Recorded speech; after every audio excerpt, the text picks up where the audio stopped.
Welcome back मेरे देश के नौजवानों। आज हम लोग फैराडे के नियमों की व्याख्या करने वाले हैं। विद्युत चुंबकीय प्रेरण के संबंध में फैराडे ने 2 नियम दिए हैं। तो अगर नोट्स बना रहे हो तो हेडिंग डाल दो फैराडे के नियम, इंग्लिश में कहेंगे फैराडेज लॉ।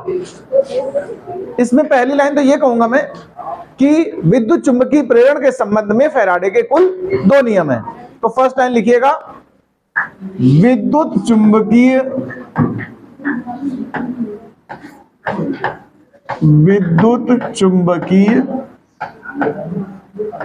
प्रेरण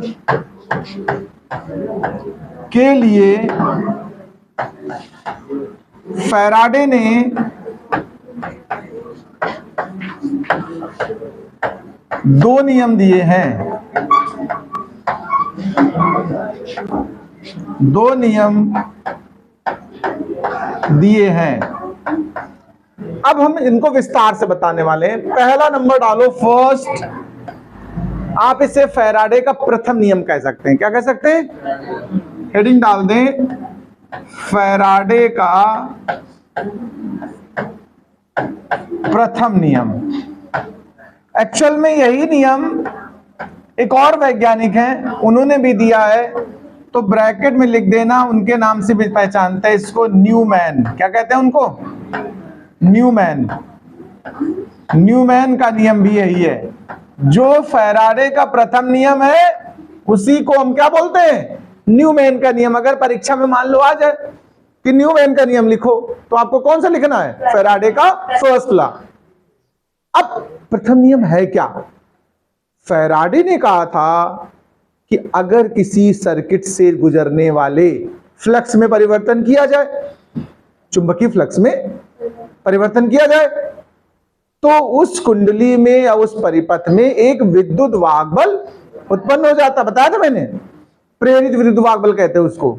इस प्रेरित विद्युत वाहक बल का मान होता है ऋणात्मक, और rate of change of flux के, rate of change of magnetic flux. और मान लो उस कुंडली में या उस सर्किट में n फेरे थे, तो n से गुणा और कर सकते हो, आप नहीं कर सकते हो? बताओ। तो फैराडे का जो प्रथम नियम है, अगर गणितीय रूप में इसको हम बताएं तो हम कहेंगे किसी परिपथ में उत्पन्न प्रेरित विद्युत वाहक बल का मान उस परिपथ में चुंबकीय फ्लक्स के परिवर्तन की ऋणात्मक दर के बराबर होता है। देखो यहां से देखो, ई क्या है? ईएमएफ, यानी कि प्रेरित विद्युत वाहक बल है, और इसका मान निगेटिव है कि नहीं बताओ? तो निगेटिव को ऋणात्मक कह देते हैं। और delta phi by delta T मतलब हो गया फ्लक्स में परिवर्तन की दर। चुंबकीय फ्लक्स फाई होता कि नहीं, और डेल्टा लग गया तो परिवर्तन, और समय से भाग दे दिया तो दर। तो यहीं से तो परिभाषा बनाने वाला हूं मैं। देखो मेन लाइन सुनो, अगर फैराडे के प्रथम नियम को एक लाइन में लिखना हो तो हम कहेंगे प्रेरित विद्युत वाहक बल का मान उस परिपथ में चुंबकीय फ्लक्स के परिवर्तन की ऋणात्मक दर के बराबर होता है। लेकिन लिखेंगे थोड़ा अच्छे से, कायदे से लिखेंगे, इतनी शॉर्टकट में थोड़ा लिख रहे हैं। अभी तो हम नोट्स बना रहे हैं, ये सूत्र बाद में लिखना, पहले हम इसकी परिभाषा बोल रहे हैं। प्रथम नियम हेडिंग डाल दी। अब लिखिएगा फैराडे के अनुसार, फैराडे के अनुसार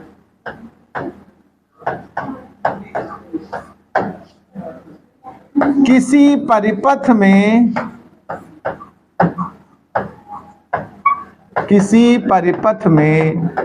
चुंबकीय फ्लक्स के परिवर्तन, चुंबकीय फ्लक्स के परिवर्तन से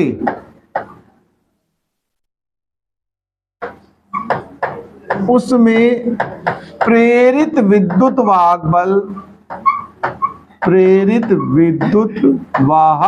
बल उत्पन्न हो जाता है,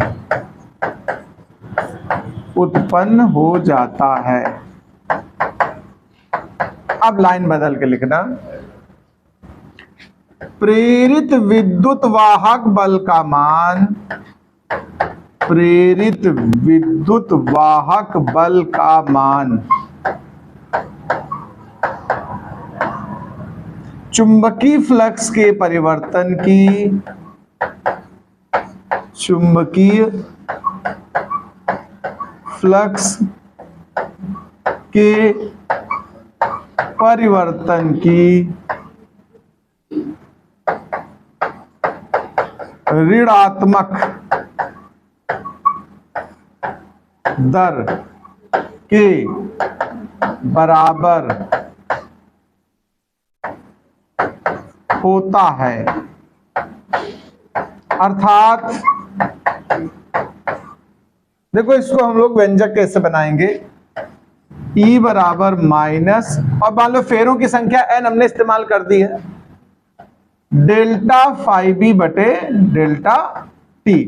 ये डेल्टा के रूप में आ गया। मान लो आप डी के रूप में लिखना चाहो तो भी ऐसे लिख सकते हो, या फिर लिख दो E बराबर minus N D phi B upon D T, ऐसे भी तो आप लिख सकते हो डी के रूप में। ये हमारा फैराडे का प्रथम नियम हुआ। यहां पर लिख देना लास्ट में, इसे न्यूमैन का नियम भी कहते हैं। इसे क्या कहते हैं? न्यूमैन का नियम भी, न्यूमैन का नियम भी कहते हैं। हाँ, न्यूमैन कहते हैं। एक और चीज सुन लो, इसको हम थोड़ा सिंप्लीफाई कर दें। अगर इस n को डिफरेंशियल के अंदर अच्छा ले जा सकते हो कि नहीं बताओ? n तो संख्या है फेरों की, नहीं है बताओ? तो इसी सूत्र को ऐसे लिखा जा सकता है, यहां जो n और फाई बी का गुणनफल है ना, इसको चुंबकीय फ्लक्स ग्रंथिताओं की संख्या कहते हैं। क्या कहते हैं? यहां n फाई बी को चुंबकीय फ्लक्स ग्रंथिताओं की संख्या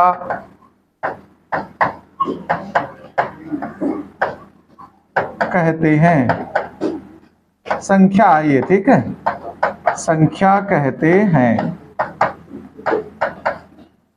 इतना समझ में आया? बताओ इंग्लिश में अगर इसको बोले चुंबकीय फ्लक्स ग्रंथिताओं की संख्या, तो इसको बोलते हैं मैग्नेटिक फ्लक्स लिंकेज। क्या बोलते हैं?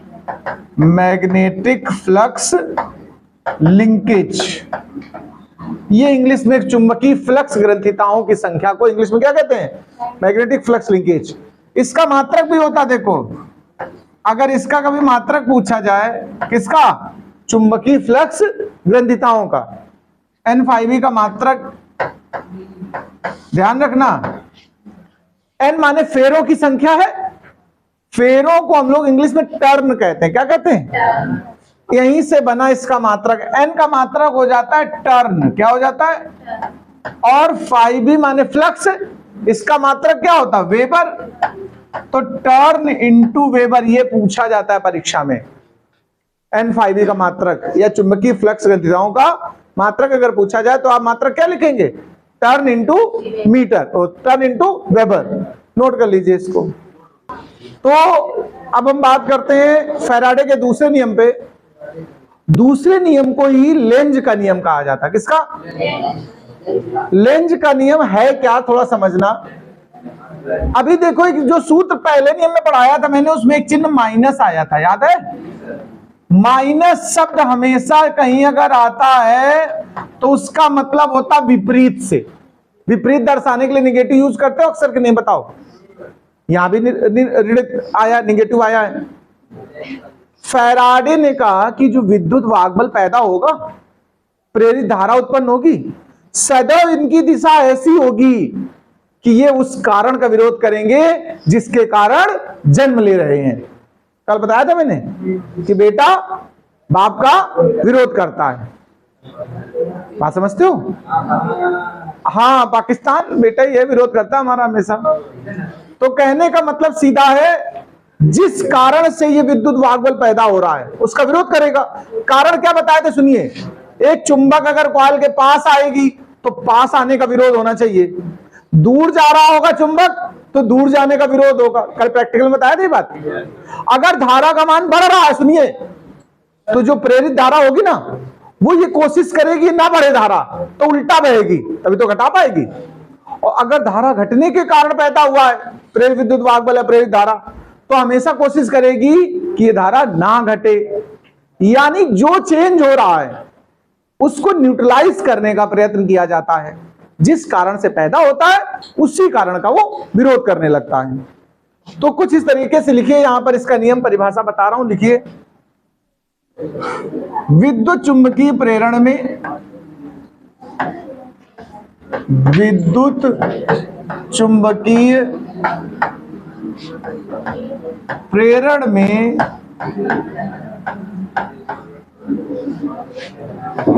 उत्पन्न प्रेरित विद्युत वाहक बल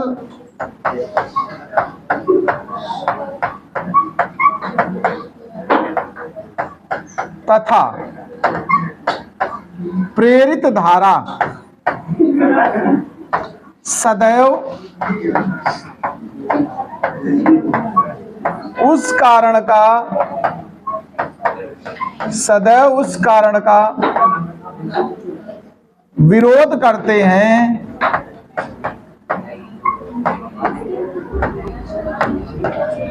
जिसके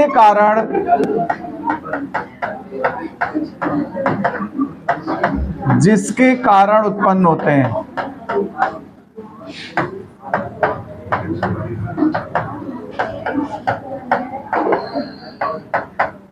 इसे ही लेंज का नियम कहते हैं। इसे ही लेंज का नियम कहते हैं। ये नोट कर लो। देखिए, ये जो विद्युत धारा उत्पन्न हो रही है, जिसको हम प्रेरित विद्युत धारा कह रहे हैं, अगर इसका कभी दिशा पता करनी हो, डायरेक्शन पता करनी हो, तो हमें फ्लेमिंग का जो है दाएं हाथ का नियम लगाना होता है। अब फ्लेमिंग का दाएं हाथ का नियम होता क्या, इसको जरूर समझ लें अच्छे से। देखो, मुख्य धारा के लिए पीछे जब हम पढ़ाते थे FBI, याद है, तो बाएं हाथ का नियम लगाते थे फ्लेमिंग के। फोर्स, मैग्नेटिक फील्ड और करंट, फादर, मदर और चाइल्ड हुआ करता था। प्रेरित धारा, ध्यान रखिएगा, दाएं हाथ से प्राप्त की जाएगी। फैलाएंगे उसी तरीके से। देखो, अगर हम दाएं हाथ की अपने 3 उंगलियों, कौन कौन सी, अंगूठा, तर्जनी और मध्यमा को इस प्रकार फैलाएं कि ये परस्पर लंबवत हो। अंगूठा चालक की गति की दिशा, यहां पर शब्द बल नहीं आएगा, बल्कि ये क्या आएगा, चालक की गति की दिशा को दर्शाए। तर्जनी उंगली चुंबकीय क्षेत्र B को दर्शाए, तो मध्यमा उंगली प्रेरित धारा को दर्शाएगी। ध्यान सुनना जरा, ये क्या दर्शाता है, चालक की गति। ये क्या दर्शाएगा, चुंबकीय क्षेत्र की तीव्रता। तो ये क्या दर्शाएगी, प्रेरित धारा। धारा नहीं बोलेंगे, क्या बोलेंगे, प्रेरित धारा। और जब इसको यूज कर रहे हो प्रेरित धारा, तो ये ध्यान जरूर रखना, दायां हाथ निकाले बाहर, पतला का बाएं हाथ से निकाल डाला पूरा सब कुछ। तो लिखिए जरा इसमें, यदि हम अपने दाएं हाथ, यदि हम अपने दाएं हाथ के अंगूठा, कॉमा, तर्जनी तथा मध्यमा अंगुली को परस्पर लंबवत फैलाएं, लंबवत फैलाएं, तो यदि अंगूठा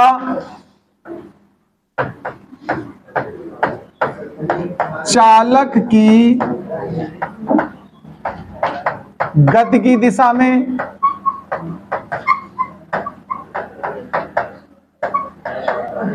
तर्जनी अंगुली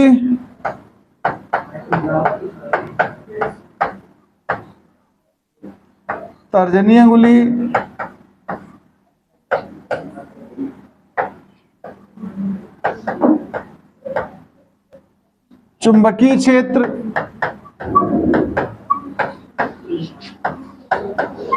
प्रदर्शित करे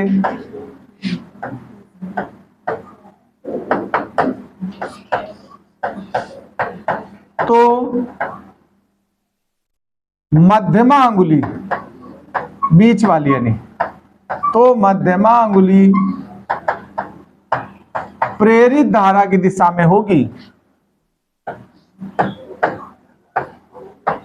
प्रेरित धारा की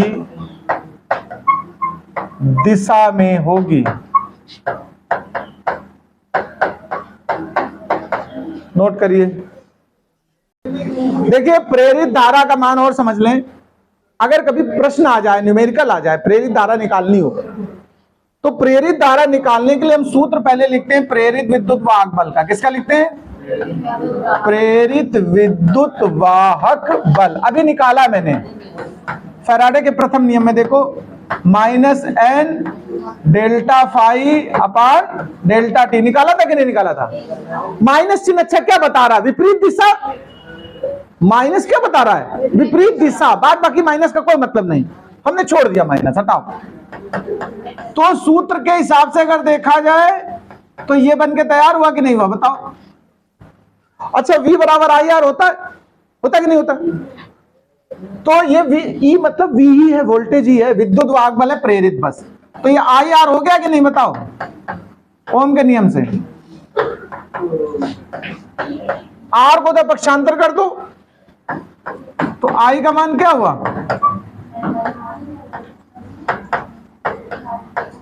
ये कहलाएगा प्रेरित धारा का सूत्र। अच्छा अगर प्रेरित आवेश कभी निकालना पड़ जाए तुम्हें, ये भी समझ लो साथ में। अगर कभी किसी प्रश्न में आ जाए कि प्रेरित धारा और प्रेरित आवेश निकालो, आवेश देखो ध्यान देना, Q बराबर आई टी सुना कि नहीं सुना है? Q बराबर आई टी, तो आई डेल्टा टी, कुछ निश्चित समय अंतराल पे सॉल्व कर रहा हूं मैं। आई का मान अभी क्या निकला देखो, ये N by R delta phi B upon delta T, और ये डेल्टा टी यहां पर ये कट गया कि नहीं कट गया बताओ? तो जो प्रेरित आवेश का सूत्र बनेगा ध्यान देना, N delta phi B upon R. ये दोनों ही नोट कर लो भाई सब लोग।